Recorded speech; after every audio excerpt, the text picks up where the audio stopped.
The following is a fictional story of events that may happen in the near future. 8 a.m. New York Stock Exchange. It's a cold, breezy day on Wall Street as markets await the Federal Reserve's announcement for QE4. Futures are up significantly. The Dow Jones just breached its 2008 high of 14,164. Gold just hit an all-time high of 2,900. Silver just breached $100 per ounce. The dollar index is holding at 53.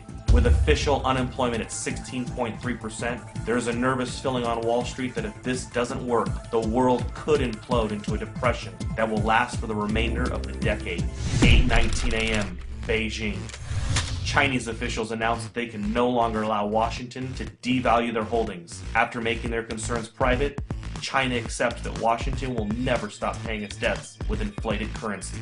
China makes an official statement from Beijing, quote, "We have made our concerns known privately for some time. With QE4 about to be announced today, China will have no choice but to stop purchasing U.S. treasuries.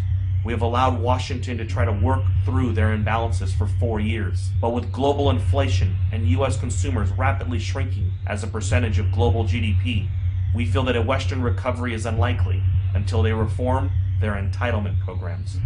8:45 a.m. New York Stock Exchange. Upon hearing the statement from China, Dow futures have a sharp reversal and begin to drop. Gold leaps past $3,000 per ounce, up $150 per ounce in the last 26 minutes. CNBC awaits a statement from the White House. 8:50 a.m. Washington, D.C. The president makes an official statement to calm investors' fears.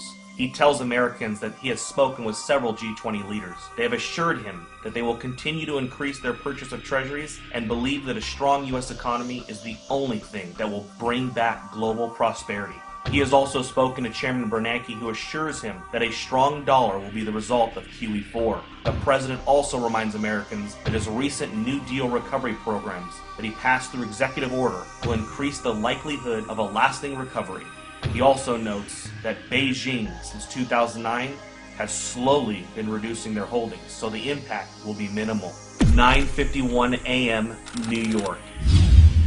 Dow futures fall 850 points in the first 20 minutes of trading. Markets are halted for 1 hour by the authorities.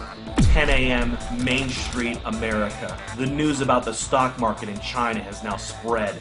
A panic begins to set in and unprepared Americans rush to the grocery store. In an attempt to purchase food and water, Americans that didn't know what was going on are alerted by all of the news stories and panic buying. Within 50 minutes, there is a nationwide rush to the stores. Empty store shelves in America become a reality. 10:52 a.m. New York. Markets reopen and the Dow Jones resumes its collapse. Investors around the world join the sell-off in bonds and stocks and begin to purchase commodities. Unlike the panic of 2008, this time commodities are seen as the only safe haven from a dollar crisis.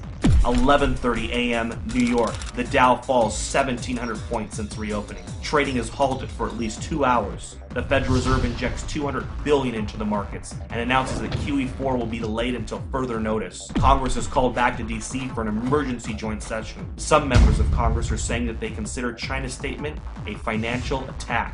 12 p.m. Main Street, America. Several cities begin to see civil unrest after grocery stores are forced to close. Traffic in the streets and violence break out. The president puts the National Guard on alert for a possible deployment onto U.S. streets if things don't get under control soon. Several news agencies are reporting injuries at grocery chains and call for the authorities to do something before it gets worse. 12:15 p.m. Toronto, Canada.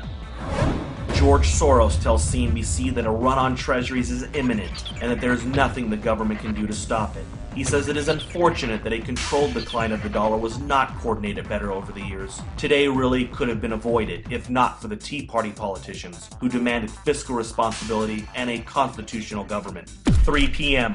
Gold closes at $11.53 for the day at $4,053 per ounce. Silver closes at $173 per ounce. The president announces that due to civil unrest in some areas of the country, U.S. stock markets will remain closed for the rest of the day. With the exception of mining and other inflation-related stocks, the majority of U.S. stocks are down significantly due to the sell-off and flight to safety in commodities. The Federal Reserve announces that it will begin to purchase U.S. treasuries and stocks in order to stabilize the markets. But this only feeds investors' fears of a full-blown treasury run and collapse of the dollar. 6 p.m.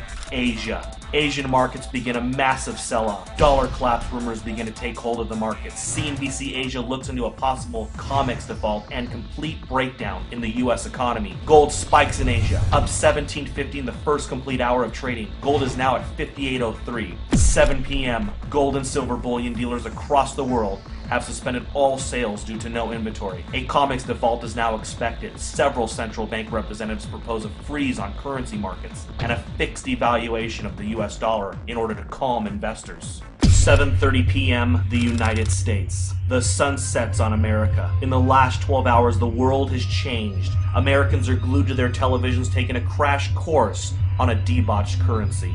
Smoke from fires in the cities have put a dark cloud over the nation. 7:45, the Federal Reserve. The Federal Reserve announces it will inject $1.5 trillion into the markets in order to stop any further decline in stocks. 7:55 p.m., OPEC. The final nail in the coffin. OPEC nations halt oil trades in US dollars until further notice. They will only accept euros, renminbi, or gold. 7:59 p.m. The Federal Reserve's announcement to inject $1.5 trillion into the markets causes a sharp reversal in overseas markets. Stocks begin to rally even as Main Street melts down. 8 p.m. Manhattan. Gerard Adams, president of the National Inflation Association, sends out an urgent email alert. In it, he informs members that it is with great sadness that the time to warn and prepare Americans for hyperinflation has ended.